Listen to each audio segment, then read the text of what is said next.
a las 10:20 o antes de las 10, pero hay algo establecido. La doctrina establece un camino. Y las doctrinas, ¿por qué son tan relevantes? Porque una doctrina que no está de acuerdo a la palabra vuelve a ese grupo un grupo hereje, o vuelve a ese grupo una secta, ¿verdad? Vuelve a ese grupo un camino no recomendable. Porque ¿por qué están los mormones ahí? Por una doctrina. Los testigos de Jehová, por una doctrina. No porque ellos quieren lo malo, ellos quieren lo bueno. Pero la doctrina les establece el camino, por dónde van. Entonces, cuando nosotros nos sometemos a la palabra de Dios nos debe establecer el camino. Y ella dice: lámpara es a mis pies tu palabra y lumbrera mi camino. Y doctrinas son esas verdades que todo cristiano debe tener claro en su vida. Todo cristiano debe tener claro en su vida. El sábado pasado hablamos de la inspiración de la Escritura. Todo cristiano debe saber que toda la Escritura es inspirada por Dios, que hay versículos, que hay términos que, hay personas que la Biblia es la palabra de Dios. La Biblia es palabra de Dios. Ese es un término que da la oportunidad de saber que ahí hablaron hombres. ¿Ya? Pero si decimos que toda la Biblia es la palabra de Dios, usted sabe que ahí hay unas palabras que no las habló Jesús, que ahí hay palabras hasta de Satanás. Por eso el término la Biblia es palabra de Dios se acomoda mucho más a decir que toda la Biblia es la palabra de Dios. Pero toda la Biblia es inspirada. O sea que todo lo que se habló ahí fue necesario, que el Espíritu lo permitió para nuestra enseñanza. Y dice el proverbio, el Salmo dice que la suma de tu palabra es la verdad. Todo el acumulado. Y Colosenses en el capítulo 3, en el versículo 16, dice que no sea escasa en nosotros, sino que la palabra de Dios sea abundante. También Pablo le dice a Timoteo que volviera a leer para que su aprovechamiento fuera manifiesto a los hombres. Cuando usted lee, usted habla con revelación, porque la lectura de la palabra es importante. Acuérdese que hablando de revelación, uno de los que escribió fue Moisés. Y Moisés dice la Biblia que el Señor le dijo: voy a revelarte a ti cara a cara. Y cuando lo haga a los hombres les hablaré por sueño, pero contigo te hablaré cara a cara. Y por eso en todo lo que es la Torá o el Pentateuco, como usted lo quiera llamar, todos esos libros contiene un cúmulo en las Escrituras demasiado grande, que cuando llegamos al Nuevo Testamento se repite muchísimo del Antiguo Testamento, y se dice que el Antiguo Testamento contiene un 75% de las Escrituras. Entonces hoy vamos a seguir la dinámica de la doctrina, y hoy el tema es el único Dios verdadero. Eso es el tema. No somos deístas, no somos politeístas, no creemos en muchos dioses, tampoco somos panteístas, todo es Dios, no creemos en eso. Creemos que hay un solo Dios verdadero. Esto es importante porque eso es parte de la doctrina. No todo es Dios. No todo es Dios, y no todos los que se llaman dioses son Dios. En el Salmo 82 hay una expresión: Dios está en medio de la reunión de los dioses. Esa palabra a nosotros no nos debe mover, porque ahí está con minúscula. Quiere decir que Dios está en todas partes. Él no... Muchos dicen, bueno, como una vez lo dijo un predicador, nosotros somos dioses. Nosotros no somos ningunos dioses. Nosotros sí somos hijos de Dios. Amén. Y lo más hermoso que tenemos adentro es a Cristo. Y Cristo significa ungido. Ungidos sí somos, pero no somos dioses. Solo hay un Dios. ¿Ya? Por eso es que no podemos idolatrar a ningún hombre inspirado o manifestado o como sea, iluminado. No podemos nosotros idolatrar a nadie, porque ya hablamos que esa es la peor, más grande injusticia que hay en el universo, es adorar la creación antes que al Creador. Lo dice la Biblia. Entonces usted, su mirada es que hay un solo Dios. Solo hay un Dios. Deuteronomios 6:4 y Isaías 4:6.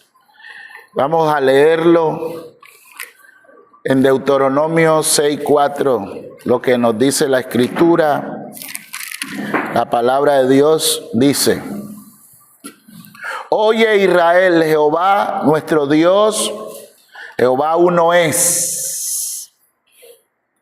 Uno es. ¿Cuántos son? Uno. Dios es uno, que se revela en tres personas: Padre, Hijo y Espíritu Santo. Pero los tres son uno en esencia. Uno en esencia. La Biblia dice en Juan capítulo 1, en el principio era el verbo, y el verbo era con Dios, y el verbo era Dios. Son uno en esencia. Jesús dijo: el que me ha visto a mí, ha visto al Padre. Yo y el Padre uno somos. Ahora, ustedes saben que en este punto hay algunas creencias de la unicidad que toman este versículo, pero dicen que hay un error en decir que es Padre, Hijo y Espíritu Santo, que son manifestaciones de Dios, y que toda la esencia de Dios se gesta en Cristo Jesús. O sea, Él es la representación de todo, o como lo dice la Biblia, que Él es la imagen del Dios invisible. Y en este punto nosotros tenemos que entender que la Escritura de Dios no tiene error. Nos equivocamos nosotros por falta de revelación, por falta de escudriñar, o porque esa ya es nuestra doctrina. Porque hay gentes que no se les da la oportunidad de explorar sino lo que enseña la Escritura. Y dice lo que enseña la iglesia, y dice que a libertad nos llamó Dios. Hay cosas que yo las entiendo a un nivel, pero usted las entiende a otra. Y hay cosas que nunca vamos a entender ninguno de los dos. Porque Deuteronomio 29:29 dice que las cosas reveladas son para nosotros, pero las que no son reveladas son del Señor. Así que si vamos nosotros con una mente finita a entender el infinito, nos equivocamos. Y todo lo que podemos entender es para nuestra edificación, y seamos humilde de poderlo recibir de esa manera, porque queremos saberlo todo. Y la palabra, déjeme decirle, que nos desafía a profundizar. ¿Sabe de quién tenemos que conocer? De Él. En Juan capítulo 17:3 dice: esta es la vida eterna, que te conozcan a ti, el único Dios verdadero, a Jesucristo, a quien tú has enviado. Y mire que el mismo Jesucristo está hablando que te conozcan a ti. No está hablando de que me conozcan a mí y a Jesucristo. No, que te conozcan a ti. Es tremendo como por la doctrina de un lugar, se tiene que anular tanta Biblia para que eso pueda tener alguna concordancia. Pero yo entiendo que las redes te bombardean a diario con bautismo, con cosas, y yo no sé cómo está tu fe hasta ahora. Entonces vamos a tocar este tema y le vamos a dar un poquito de profundidad. En Juan 10:30 nos habla de esa esencia. La Biblia nos habla de eso.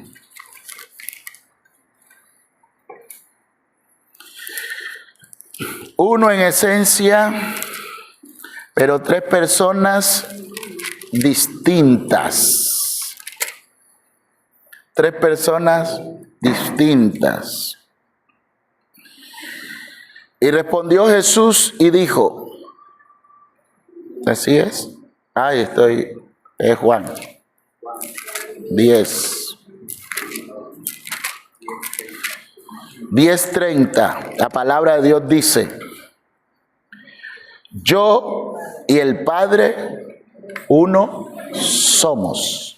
Yo y el Padre, Él,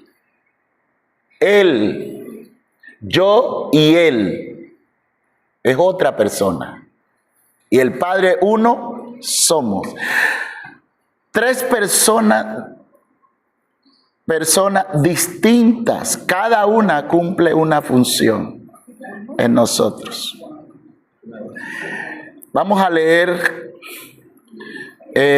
Mateo 3:16 y Isaías 48:16. Isaías 48:16 y Mateo 3:16. Este es lo que dice la Biblia en Mateo 3:16. Dice, Jesús, después que fue bautizado, subió luego del agua. Jesús, ahí estaba la persona, Emmanuel, Dios con nosotros. Jesús, después que fue bautizado, subió luego del agua. Y aquí los cielos fueron abiertos y vio el Espíritu de Dios.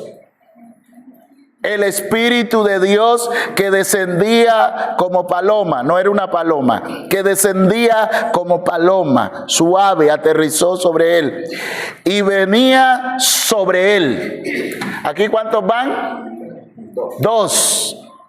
Jesús que subió luego del agua, que salió del Jordán. Luego el Espíritu vino de él. Versículo 17. Y hubo una voz de los cielos que decía, este es mi Hijo amado en quien tengo complacencia. En un mismo lugar y en un mismo escenario están las tres personas.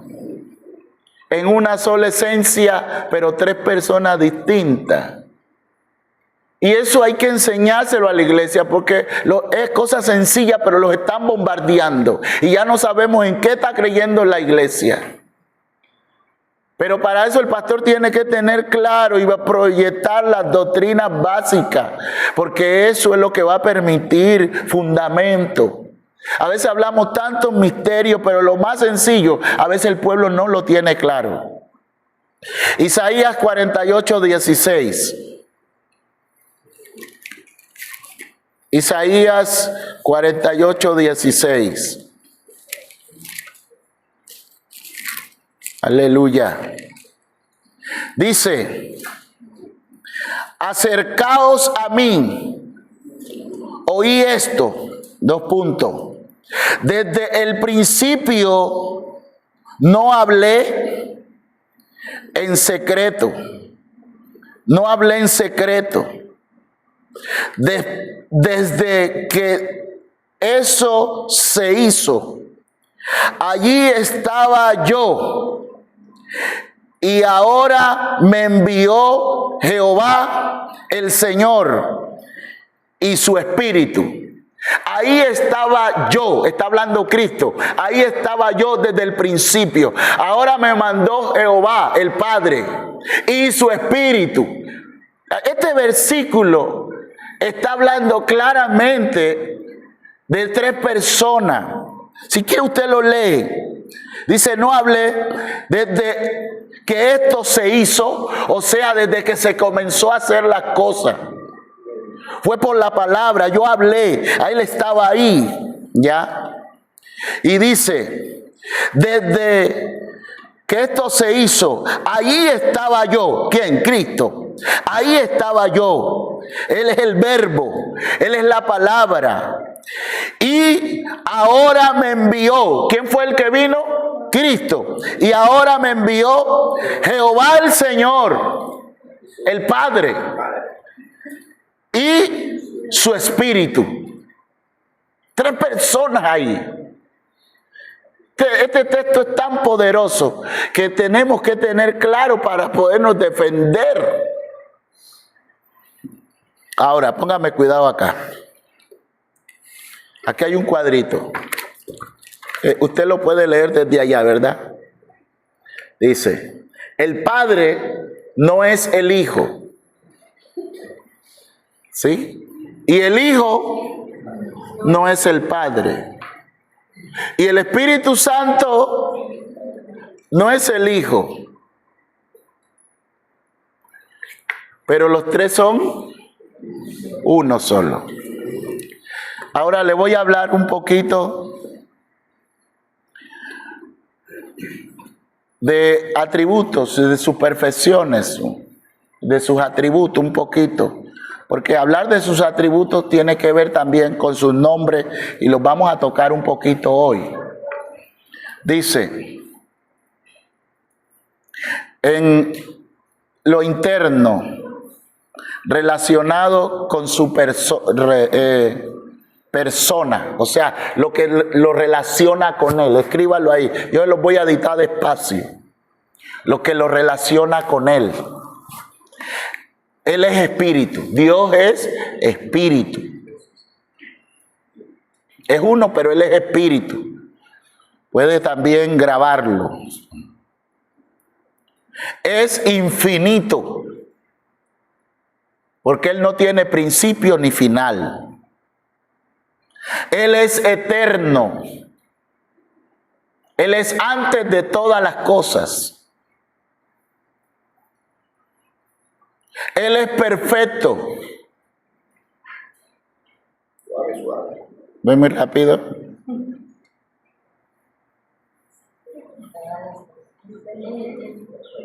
Voy a repetirlo. Él es espíritu, infinito. Eso se relaciona con Él. Él es eterno. Él es perfecto. Único. Él es único. Único Dios verdadero. Inmutable. No cambia. Inmutable. Hablé. Simple. Él es muy sencillo. Inmerente. Trascendente. Ya. Inmerente. Trascendente. Simple, inmerente, trascendente. No te preocupes, que ya que lo anotes y después tú lo sacas de ahí. Él es aceidad, o sea, ahí viene la palabra Trinidad, porque la palabra Trinidad no existe. Después vamos a estudiar eso un poquito.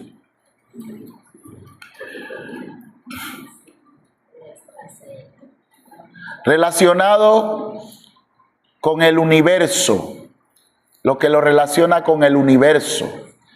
Cuando en la Biblia dice, Dios creó los cielos y la tierra, ahí está incluido el universo. No se ponga a pensar otra cosa, porque usted va a poner a pensar y decir, pero ¿dónde dice la Biblia que Dios creó el universo? No, cuando él dice, y Dios creó los cielos y la tierra, ahí está incluido todo. Ya. Ahora, lo que nos relaciona con el universo, Él es omnisciente, omnipotente,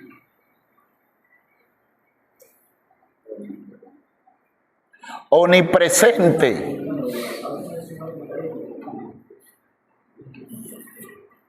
Él es sabio. John Jairo, omnipotente. Eso te lo sabes. Sabio. El orden no importa. Y soberano. Él es soberano. Él es soberano. Y en este término, hermanos, no es como nos han enseñado las doctrinas orientales que se han metido a la iglesia. Tenemos un equilibrio entre blanco y negro como dálmata. No. Él es soberano. Él es soberano en todo. Aún hay cosas que nosotros permitimos, pero su soberanía está ahí. Su soberanía está ahí. ¿Ya? Ahora, Dios nos dejó también a nosotros un dominio. Nos dio a nosotros el hecho de tomar decisiones. No somos robots. Y en eso nos equivocamos. Pero Dios sigue siendo soberano. Nada se le sale de su gobierno. Aún las cosas que malas. Dice la Biblia que Él da la llaga, pero Él pone también la cura. Y así tenemos que verlo. Porque cuando vemos que Satanás es el que está manejando esto, estamos viendo mal. Siempre Dios está en su gobierno. Nunca va a vencer el enemigo, porque el enemigo no se compara a Dios. El enemigo es creado, Él es el creador. Él es soberano en todo. Tenemos que tener ese concepto, porque a veces los ponemos como igual. Estamos luchando, vamos a ver quién domina. No, aquí hay alguien que es soberano sobre todo. Y así tenemos que verlo y definirlo en nuestro conocimiento. ¿Cómo se relaciona con el hombre, con nosotros? Él es santo en nosotros, justo. Él es fiel, misericordioso. Él es amor. Él es bueno. Él es gracia. Él es veraz. Él es paciente. Él es sensible. Él es voluntad. Y Él es libertad. A eso nos llamó Dios. Esto es lo que tenemos que practicar. Ser santo, justo, fiel, misericordioso, amor, bueno, gracia, veraz, paciente, sensible, tener voluntad para las cosas y ser libre. Eso se relaciona con nosotros. Ahora, en esto, sus nombres, hablemos un poquito de sus nombres, que tiene que ver.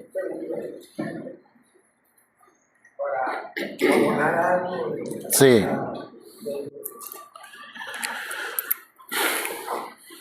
Para abonar en algo lo que estás diciendo, en el libro de Job, si vemos, él nunca menciona a Satanás, con todo lo que le vino. Nosotros sabemos, porque ya conocemos el libro, de que Dios es el autor intelectual de todo lo que le pasó a Job. Sin embargo, Job no le echa las culpas a Satanás. O sea, en el Medio Oriente no se conocía, sino que hay un solo Dios y es el que te programa todo. Decía, Y tú vas ahora que te vayas al cielo, te vas y le dices a Job que no fue, porque ya tú leíste y Job te va a decir, no fue él, fue Dios. Y no estaba mal, fue Dios que le trajo todo eso. Eso es para afirmar y sellar lo que el pastor está diciendo. Gloria a Dios. Él hizo la luz, hizo las tinieblas. Gracias. Gloria a Dios. Nosotros, en nuestro lenguaje, todo es para su gloria. O sea, todo, aún las llagas, las heridas, las cargas, los vientos contrarios. Todo es para su gloria. En todo Él se va a glorificar. Él dice que no pone carga más allá de que podamos soportar. Es que nosotros tenemos que tener un concepto elevado del Altísimo. Y nunca comparar, estoy así reventado porque el diablo me la está haciendo. Sí, abrimos puertas, sí, Dios permite cosas porque nosotros las permitimos, pero Él nunca se sale de su soberanía. Y que todo es para su gloria, que aun cuando te ves reventado, eso será para tu gloria. Dice que el siervo está caído, es para su Señor, y si está de pie, es para su Señor. Entonces entendamos eso, porque eso nos va a dar una conmovisión diferente a estar en una lucha, en un barro enterrado, y que ahí el Satanás dándonos palo y no nos deja salir. No, Él es soberano. Él tiene el control. Jesús dijo, de mis manos nadie arrebatará una oveja, porque las manos de mi Padre es mayor que todos, y nadie las puede arrebatar de las manos de mi Padre. Él es soberano en todo, porque Él no se puede comparar con ninguna creación. Todos los demás serafines, querubines, arcángeles, ángeles, hombres, demonios, todos son creados. Él está solo.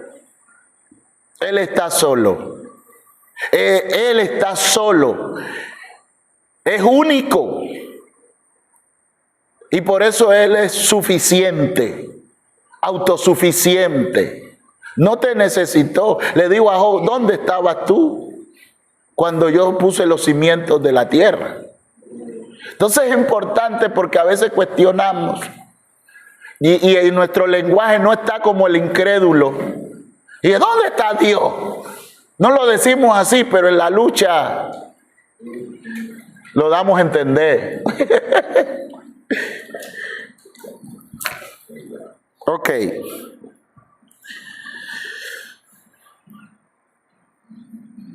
El Padre,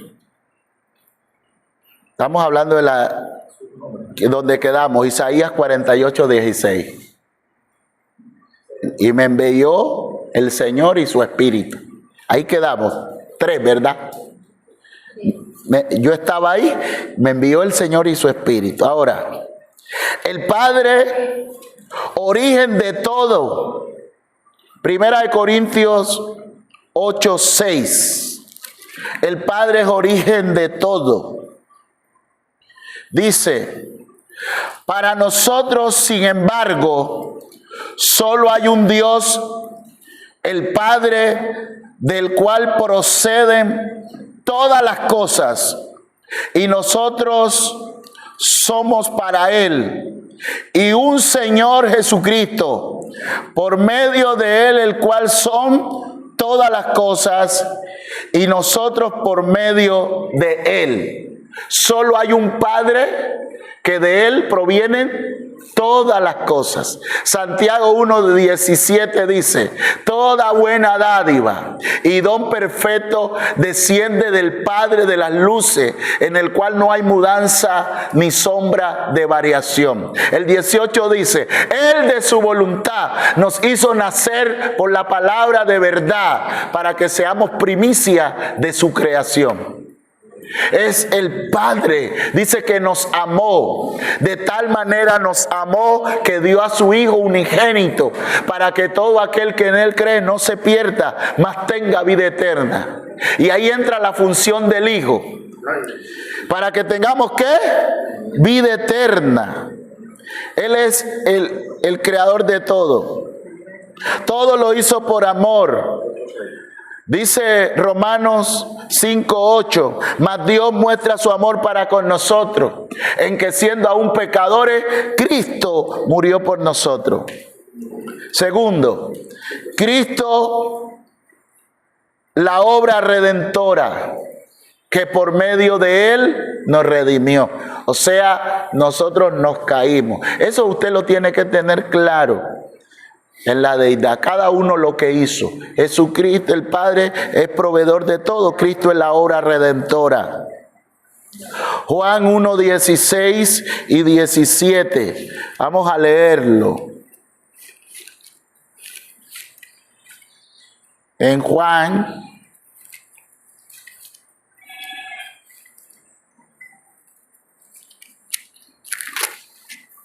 ¿verdad, hermano John? ¿Ah? Juan, John. Ok. Dice, porque de su plenitud tomamos todo, gracia sobre gracia. Porque la ley por medio de Moisés fue dada, pero la gracia y la verdad viene por medio de Jesucristo. Y por la verdad es que somos salvos. Somos libres. Pero la gracia, dice, por gracia soy salvo por medio de la fe. Esta es la obra redentora. Cristo puso su vida por nosotros. Es un tema que me gustaría ver más adelante. La obra de Cristo, la muerte de Jesús, todo lo que padeció, por qué la tumba, por qué los 3 días, explicar. Vamos a ver todo eso. Lo que Él vivió allá abajo. Todo eso me parece importante que lo revisemos. Ok. Jesucristo es la obra redentora. Efesios 1:4 al 6. Efesios 1:4 al 6. Y a su nombre están avivados. Efesios 1:4 al 6 dice, según nos escogió en Él antes de la fundación del mundo, para que fuésemos santos sin mancha delante de Él, en amor, habiéndonos predestinado para ser adoptados hijos suyos, por medio de Jesucristo, según el puro afecto de su voluntad. Jesucristo es la obra redentora. Tercero, el Espíritu Santo, la obra de santificación. Primera de Pedro 1:2. Primera de Pedro 1:2. Espíritu Santo, obra de santificación, porque sin santidad nadie verá al Señor. Elegido según la presencia de Dios Padre en santificación del Espíritu Santo, para obedecer y ser rociados con la sangre de Jesucristo. La gracia y la paz sean multiplicadas. Somos santificados por el Espíritu Santo. Él nos dice, no hagas eso, esto está mal. Efesios 1:13 y 14. Efesios 1:13 y 14. Le voy a abrir la puerta y el cerro. Efesios 1:13 y 14. Aleluya. Dice, en Él también vosotros, habiendo oído la palabra de verdad, el evangelio de vuestra salvación, y habiendo creído en Él, fuiste sellados con el Espíritu Santo de la promesa, que es las arras de nuestra herencia hasta la redención de la de la posición adquirida que somos nosotros para la alabanza de su gloria. O sea, todo esto, lo que es provisión, lo que es redención y lo que es santificación es para la alabanza de su gloria. Repítame esa cita, perdón. Efesios 1:13. Efesios 1:13 al 14. 1:13. Al 14. Ustedes ya conocen el término arras, ¿verdad? Todos lo tienen claro, que es un término en las compras se usa. Cuando usted va a Muebles Amar y dice este juego de sala me gusta, ¿cuánto vale? 3 millones. Yo voy a pagar 500. Ese es lo que tengo. Y paga 500. ¿Cómo lo llamamos? Separación. Lo dejaste separado. Eso es las arras. Las arras son los 500. Ahora, ese juego de muebles tienen que separártelo. Ya no lo pueden vender porque tiene un dueño que pagó unas arras. Eso es las arras. No lo pueden canjear, no lo pueden vender. El mueble no pueden dárselo a más nadie porque ya tiene un dueño. Se llama el plan separe. Plan separe. En este caso, Jesús no dio 500, dio los 3 millones. ¿Ya? Y dijo en Juan 14, dice, voy a leérselos para que lo entendamos. Él pagó el juego de muebles y le fue a hacer el espacio. Así lo entendemos más fácil. Juan 14. Juan 14, 1. Estoy llegando. Dice, no se turbe vuestro corazón. Si cree en Dios, cree también en mí. En la casa de mi Padre muchas moradas hay. Si así no fuera, yo os lo hubiera dicho. Si así no fuera, yo no os lo hubiera dicho. Voy pues a preparar para vos un lugar para vosotros. A preparar lugar para vosotros. Y si me fuere y os prepararé un lugar, vendré otra vez. Y me tomaré a mí mismo, o sea, tomaré lo que es mío, lo que me pertenece, lo que fue santificado, lo que tiene mi forma. Dice Pablo, yo vuelvo a tener dolores de parto hasta que Cristo sea formado en vosotros. El Espíritu Santo nos está dando forma, porque Dios es santo y Él nos está santificando para que nosotros de cierta manera nos parezcamos a Él. Y Él dice, me tomaré a mí mismo para que donde yo estoy, vosotros también estéis. Estamos ahí, claro. Él pagó los 3, pero nos dejó. Pero no nos dejó solo. Dijo, les voy a mandar a alguien que lo va a cuidar. Para que ninguno que venga oliendo feo se siente sobre mi propiedad. Porque el diablo es puerco. Nunca va a poder tomar el lugar en tu corazón que tiene el Señor, porque Él te selló para Él. Amén. Y dijo el Señor, no los dejo solo. Voy a dejarlo aquí, pero como aquí hay más muebles, quizás se confundan, quizás vayan a pensar que no, ustedes, este me pertenece. Solo que me voy a ir a preparar un lugar porque le quiero hacer una mansión, lo quiero poner lindo allá, lo voy a poner, pero voy a estar pendiente. Dependiendo de esa gracia que tiene ese mueble, porque ya lo pagué, así va a ser la mansión que le voy a dar. Por eso es que usted debe aumentar en gracia. Y dice la Biblia que recibimos gracia sobre gracia. Y una es la gracia de salvación y una es la gracia de los dones. ¿Sabía usted eso? Pues sépalo. Hay una gracia. Dice, por eso dice Juan 1:16, que de Él tomamos gracia sobre gracia. 2, gracia. Pero hay una gracia que yo lo enseñé el otro día en el Antiguo Testamento, que el Señor le dijo a Moisés, tú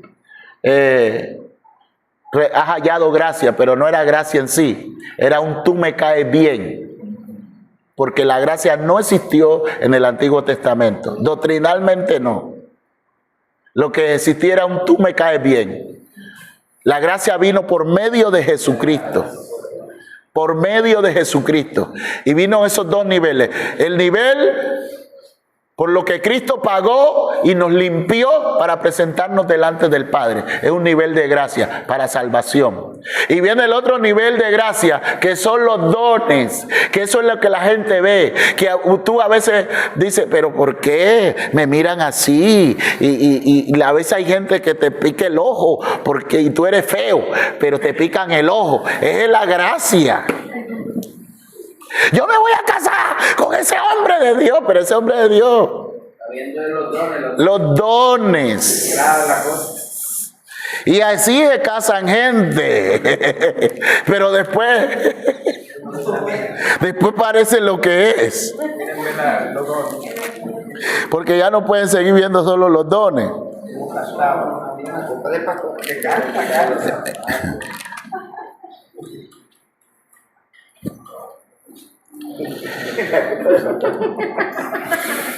¿Ah?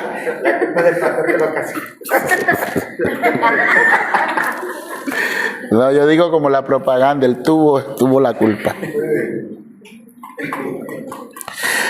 Primera de Corintios 15:10. Esta es otra gracia, esta es la gracia de los dones. Aquí la puede anotar. Por la gracia de Dios soy lo que soy. Y su gracia no ha sido en vano para conmigo. Antes he trabajado más que todos ellos. Esa es la gracia de los dones. Pero no yo, sino la gracia de Dios conmigo. ¿Esa cuál es? La gracia de los dones. Es diferente a la gracia de la salvación que está en Efesios 2:8. Voy a leérselo para que usted haga la diferencia. Por eso la Biblia dice que de él tomamos gracia sobre gracia. Y esa sobregracia es que además que nos dio su Espíritu, el Espíritu Santo trajo sus dones. Es maravilloso. 2:8 dice, por gracia soy salvo. Este ya es la gracia de Jesucristo. Por medio de la fe, esto no de vosotros, es un don de Dios. Ok, sigamos. Esa gracia son bendición, la bendición apostólica la confirma en 2 de Corintios 13:14. 2 de Corintios 13:14. 14. Señor.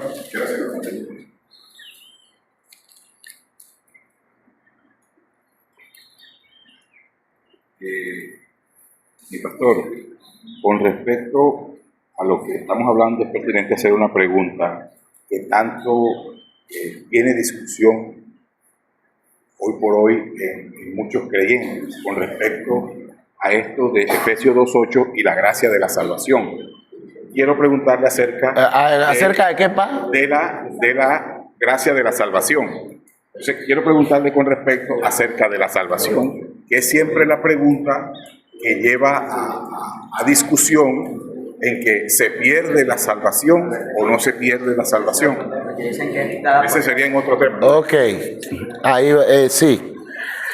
Bueno, hablando de esta pregunta, que el tema de la salvación lo vamos a ver más adelante, que es parte de la doctrina. Yo siempre creo dos cosas. Hay dos obras.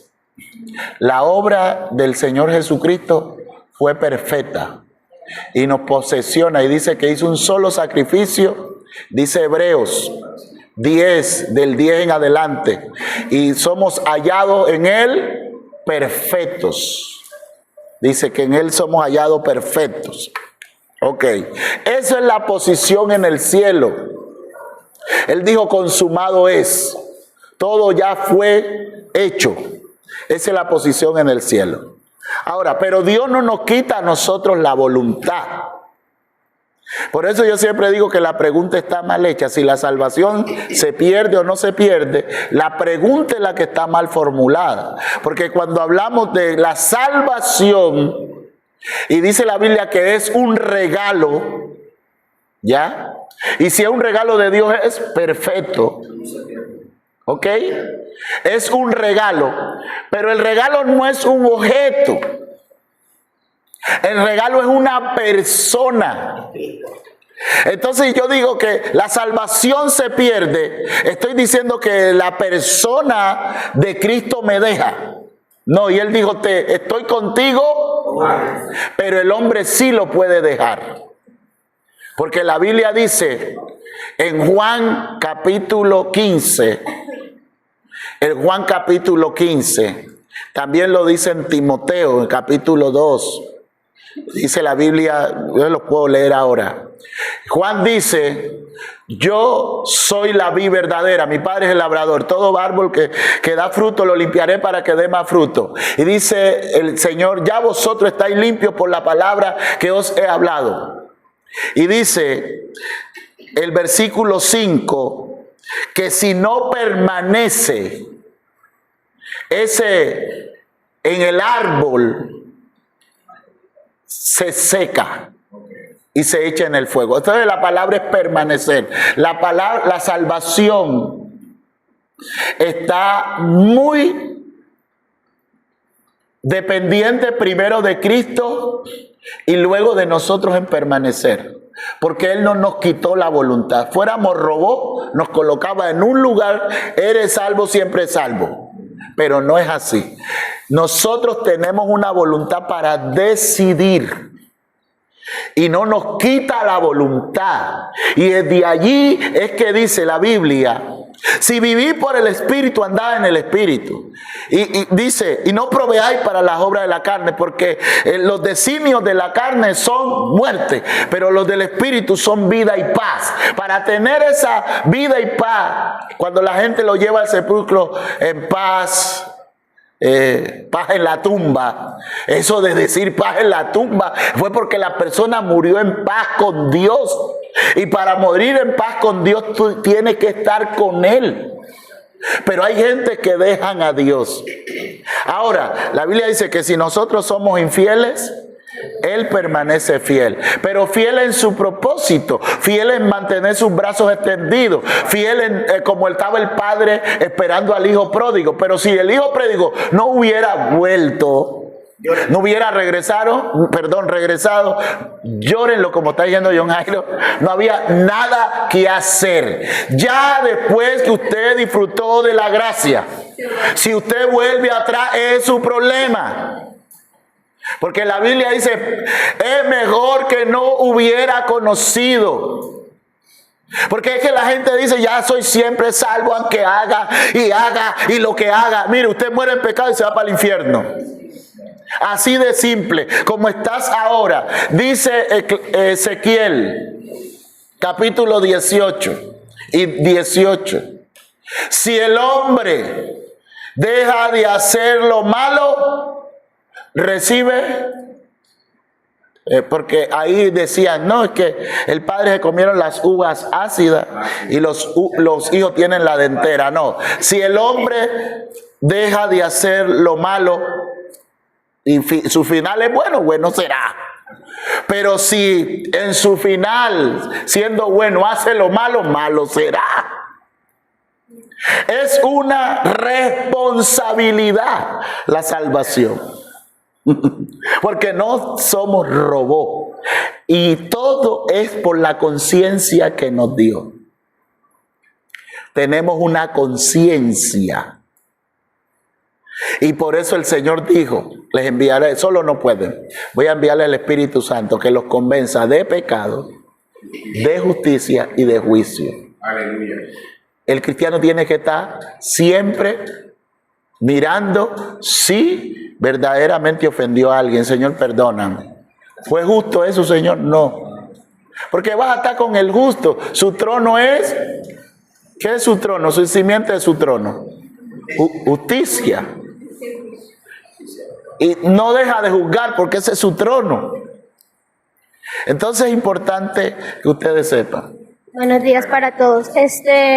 Bueno, yo tuve un caso, apóstol, donde una hija espiritual, se me acerca y me dice, pastora, yo laboro y donde yo estoy me empujan, no sé qué, pastora, pero yo sé que eso es la gracia, pastor, eso es la gracia que hay en mí. Entonces yo meditando con el Señor en la oración, yo decía, Señor, pero explícame, todo el mundo dice que eso es la gracia, la gracia, la gracia.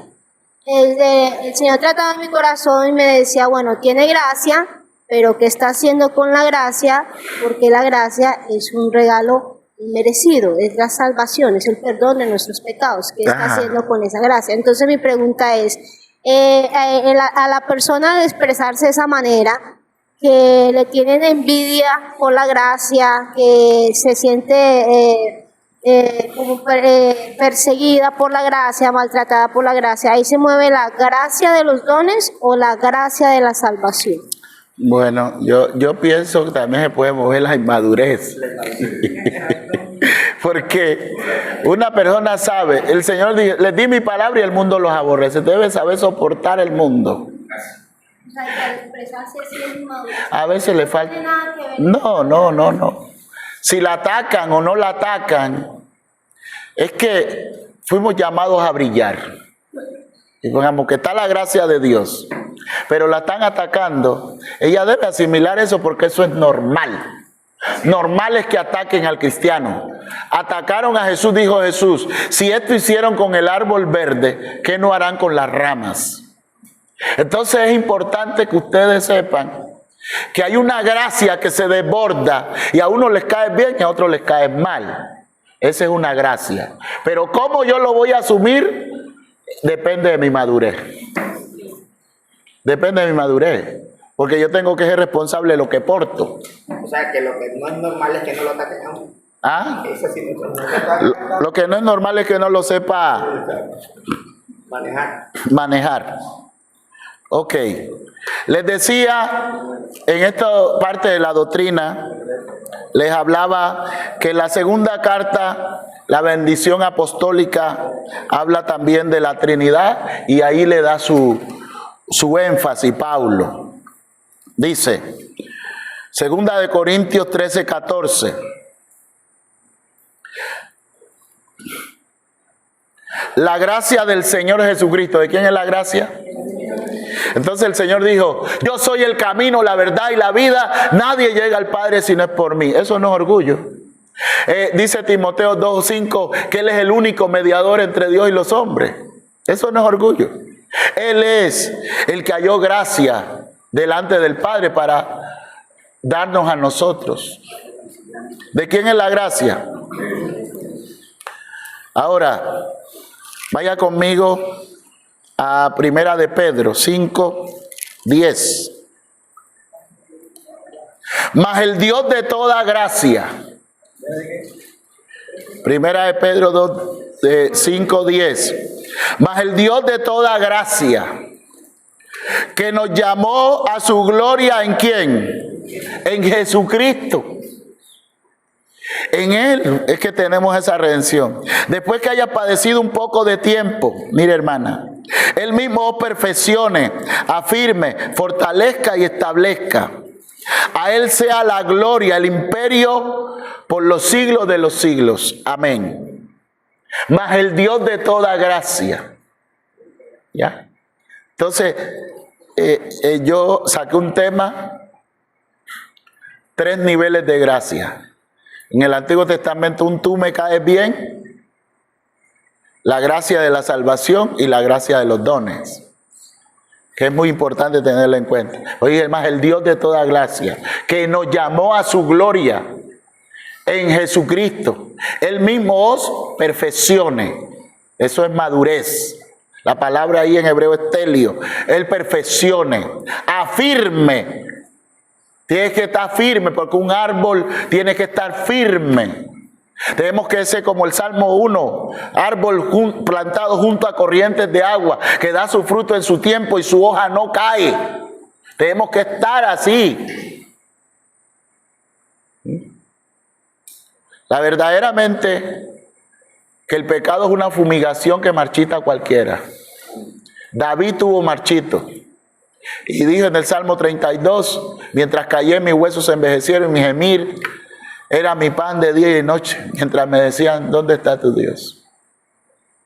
El Salmo 42, cómo me acuerdo cuando fui con la multitud y la congregación del pueblo en fiesta. Cuando vendré y me presentaré delante de ti. Y él le habla a su alma, oh alma mía, no te turbes dentro de mí, espera en Dios porque aún es de alabarle. El Salmo 51, ten piedad de mí, oh Dios, conforme a tu misericordia. Porque dice Colosense, creo que 2:13, pero la misericordia triunfa sobre el juicio. Es importante que entendamos eso. Dice la gracia del Señor Jesucristo, el amor del Padre y la comunión del Espíritu Santo sean con todos vosotros. Amén. Ahí estamos hablando de la deidad. La gracia del Señor Jesucristo. El amor del Padre. Todo lo hizo por amor. Hasta el infierno está hecho por amor. Dios no hizo nada sin amor, porque esa es su esencia. La gracia es del Señor Jesucristo, el amor del Padre. ¿Entiende el concepto que hasta el infierno está hecho por amor? Sí, por amor. Porque Dios tenía por usted, Él tenía que tener un lugar, un cielo y un infierno, para no meternos a los dos juntos. Ya, cada uno tiene su espacio. Y todo lo hizo por amor. Porque eso lo merecen los demonios.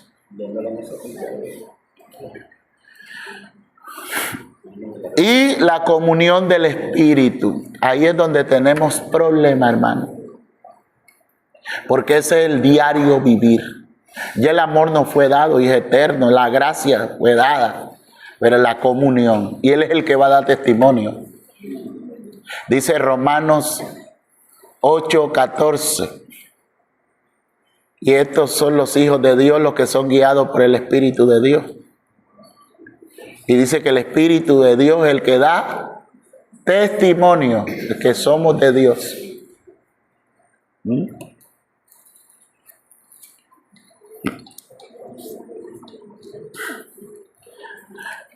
Los voy a llevar a Romanos porque me parece importante en este punto resaltarles esto. Romanos capítulo 8, 5. 8:5. Porque los que son de la carne piensan en las cosas de la carne, pero los que son del Espíritu en las cosas del Espíritu. Porque el ocuparse, aquí diga, esta es una cosa importante porque eso es la voluntad de la persona. Este versículo es determinante para saber en qué condición estoy. Porque el ocuparse de la carne es muerte, pero el ocuparse del Espíritu es vida y paz. Ahí está la voluntad. Quiero vida y paz, quiero que digan paz en la tumba, quiero que haya verdadera paz en esa tumba. Tengo que ocuparme en las cosas del Espíritu. Ocupación. Y ocupación es el diario vivir. Ocupación es mi comunión. Ocupación es cómo trato a mis hermanos, cómo traté a mi esposa, a mis hijos. Ocupación es qué tan justo soy en la casa. Compartir la carga es justicia. Está la mamá con el niñito ahí en brazos dándole seno y el papá está, ¿no me vas a traer rápido el café? Y hay detallitos que son injustos. Oye, levántese y coja el café, porque ella tiene la mano ocupada con el niño, que es más importante. Y en esas cosas fallamos. Las pequeñas zorrillas son las que dañan el viñero. No son los grandes pecados. Yo no ando en eso porque yo no fornico, no soy murmurador, no soy esto. Pero hay detallitos. Ay, mamá. En las cuales tenemos que, porque nos vestieron de justicia, santidad y verdad. Y uno de los problemas que tiene la iglesia es un problema de justicia. Justos, justos con lo que hacemos. Que la justicia esté en nosotros a diario. Si esto que le voy a decir está de acuerdo a la justicia, aunque no me parezca, aunque tenga la razón, pero si no está de acuerdo a la justicia, porque es que la justicia de Dios está por arriba de la ley. Mejor no lo digo, porque yo me tengo que poner los pies de mi hermano. Esa es la situación. Y verdaderamente, si nos entrenamos para la misericordia y la justicia, nosotros cambiaríamos nuestros comportamientos. ¿Esto que yo hago le afecta a mi hermano? Voy a pensarlo. Porque fuimos llamados a practicar la justicia. Tenemos unos minutos. Quiero llevarlo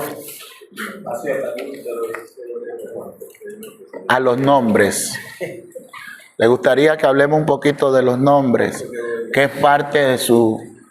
Bueno, los judíos, habían unas letras, ¿verdad? 4 letras que ustedes conocen, la Y, la H, la W y la H, y se llama tetragramatón, el tetragramatón. Esto fue una forma de darle un nombre al Señor. Y en esto, lo primero que vemos en la Biblia, en el capítulo 1 de Génesis, es Elohim. Elohim es igual a Dios. Significa Dios Todopoderoso. Dios Todopoderoso. Jacob lo llamaba Eloé, hablando que era el Dios de Israel, de Jacob, el Dios de Israel, Eloé. O sea, él le puso un poco más personal. Así lo llamó, Eloé. Es mi Dios, mío, el de Israel. Por eso es que a veces en las oraciones nos identificamos. ¿A quién estás orando? Y decimos al Dios de Abraham, de Isaac y Jacob, de Israel. Es importante esto. En esto, palabra es el Dios Trino, el Creador. Encontramos la palabra o las 3 Yahweh ya en el momento donde se le aparece a Moisés. Yo soy el que soy, el Señor. La palabra Yahweh. Yo soy el que soy, el Señor. ¿Qué significa esa palabra? El Señor está presente, atento a lo que sucede. El Señor está en el presente, atento a lo que sucede. En esta misma palabra se le puede decir Adonai, el Señor, el amo y dueño de todo. Adonai significa eso. Esta es la misma palabra Yahweh. O Abba, Padre, que significa Padre y habla de su amor. Porque, ¿qué es lo que es? El que está presente en todo, el que provee en todo, es Padre, ¿qué? De amor. Tercero, Yahweh Shalom. El Señor es paz, confianza total que Dios está con nosotros. Y no importa el conflicto, como dice la canción, paz en medio de la tormenta. Esa paz, dije, mi paz os dejo. A esto se refería al Shalom. Yahweh Elohim. Yahweh, perdón, Roí, ese Roí con H en la mitad. Esto es, el Señor es mi pastor. Y habla de la protección, dice las ovejas, ¿verdad? Como lo dice el Salmo 23.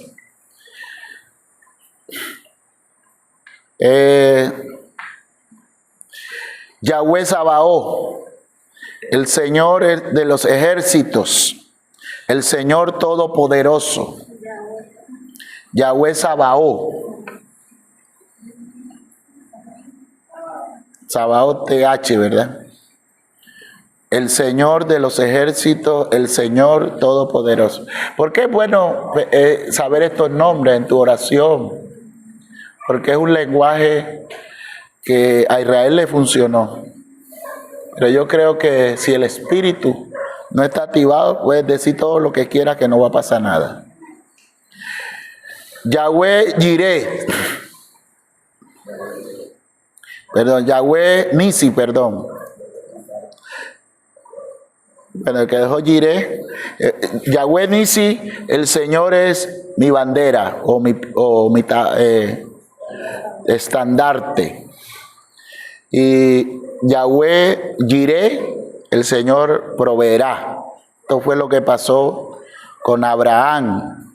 Esta palabra Nisi es mi estandarte, fue en la guerra de Amalek, cuando Moisés levantó los brazos. Y Jireh, esto está en el 22 de Génesis, cuando Moisés lleva a su hijo, Abraham, perdón, y lleva su hijo la leña y él el fuego, y le dice: Padre mío, yo llevo la leña, tú llevas el fuego, ¿y dónde está el cordero? Abraham le dice: Dios se proveerá. De ahí sale esa palabra. ¿Ok? El Elión.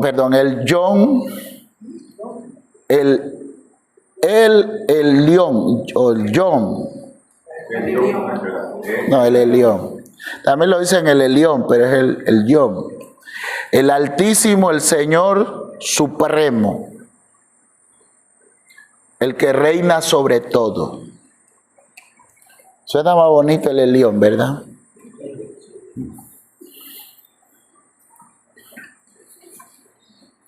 Y por último, el Shaddai, Dios Todopoderoso. El Shaddai, Dios que tiene todo, la fuerza y el poder. Se le apareció a Abraham en los 99 años, cuando le dijo que le daría, ¿cuántos años era? 90. Le daría a su hijo. Habla del Dios intachable. Más o menos tenemos esos nombres en nuestras oraciones cuando oramos. Es importante ese lenguaje, porque el lenguaje bíblico, acuérdense que uno de los niveles de la intercesión es la intercesión bíblica, o sea, que está respaldada por la palabra. Oramos la Biblia, ¿ya? Es muy importante eso. Bueno, amados, todo este lenguaje de cómo oramos es importante. En las redes nos bombardean de todas las maneras. Por último, ustedes saben que hay una cita que nos habla en Mateo 28, 19, que nos habla: vayan por todo el mundo y bautícenles en el nombre del Padre, del Hijo y del Espíritu Santo. Que es la contienda que ellos tienen allí, nuestros hermanos unitarios de la unicidad. Que ellos dicen, vamos a hablar un poquito de eso, aunque no estamos todavía hablando de doctrina. Estamos hablando de doctrina, pero no estamos hablando de las que pues la Asamblea de Dios, donde yo estudié un poquito, los tiene como herejes, como setas. Yo no soy capaz de hacer eso porque yo creo que Cristo tiene la plenitud y que es una cuestión de ellos con Dios, no los aírlos. Sé que hay unas doctrinas, sé que hay unas prácticas y que en esto lo vamos a ver más adelante. El don de lengua, que es parte de la doctrina que nosotros tenemos, es muy importante que allá, según me cuentan, muchos lo reciben por práctica, porque tienen que tenerlo, y eso es incorrecto, porque la Biblia nos llamó el Señor a libertad, y todos se nos ha dado a beber del mismo Espíritu y tenemos la plenitud de Dios, pero no todos tenemos la misma llenura. También depende de nuestra comunión con el Espíritu. Y por eso hoy en día estoy llamándolo a cada uno de nosotros que nos volvamos a la comunión con Dios y a nuestros hermanos. Yo pienso que se volvió tan competitivo el Evangelio y tan estratégicos que las cosas sencillas que funcionaban antes ya no funcionan. Y hoy en día hay un mensaje muy rebuscado y un mensaje muy humano, un mensaje muy al alma. Y esto ha hecho que la llenura en la gente no sea una realidad. Si uno le pregunta a la gente, ¿ya recibiste la llenura, el bautismo del Espíritu? ¿Qué es eso? Tan como los hermanos de allá de Samaria. Felipe les predicó y los apóstoles ya recibieron. No sabemos qué es eso. Así hay cristianos, hermanos. Hay una liviandad, hay una distracción, hay un mensaje que no llena, sino motiva. Y por eso yo creo que estas enseñanzas no deben ser solo una información. Debemos de resetearnos por lo sencillo, porque a veces nos metemos en tantos misterios que dejamos lo que funciona.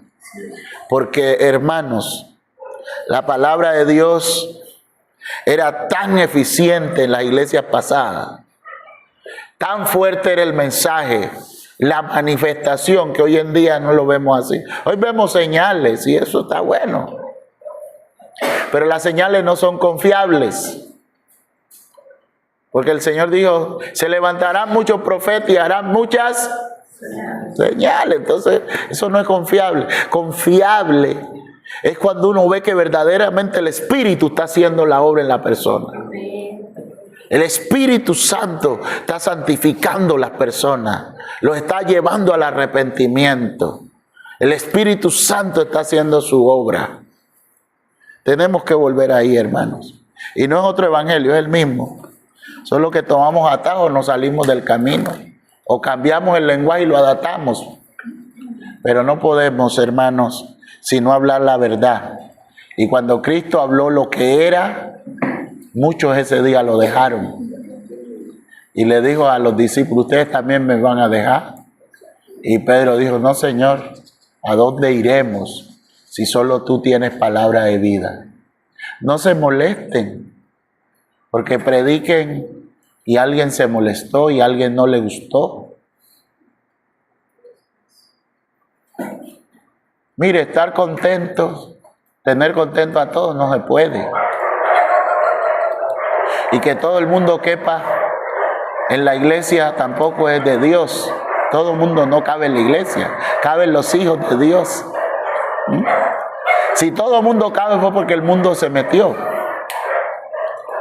Y la Biblia no dice que el mundo se nos tiene que meter. Nosotros tenemos que meternos en el mundo. Porque Dios nos dejó aquí para brillar.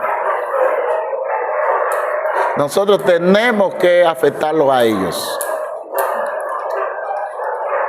Entonces es importante lo que les digo, hermanos, en este sentido, de que todos nosotros tenemos una responsabilidad de nuestro lenguaje en la oración, de nuestro lenguaje en la palabra, de nuestro lenguaje en todas las cosas, cómo oramos, quién nos dirigimos, porque hoy en día se inventan muchas cosas y a veces practicamos cosas sin llevarlas a la palabra. Vamos a orar.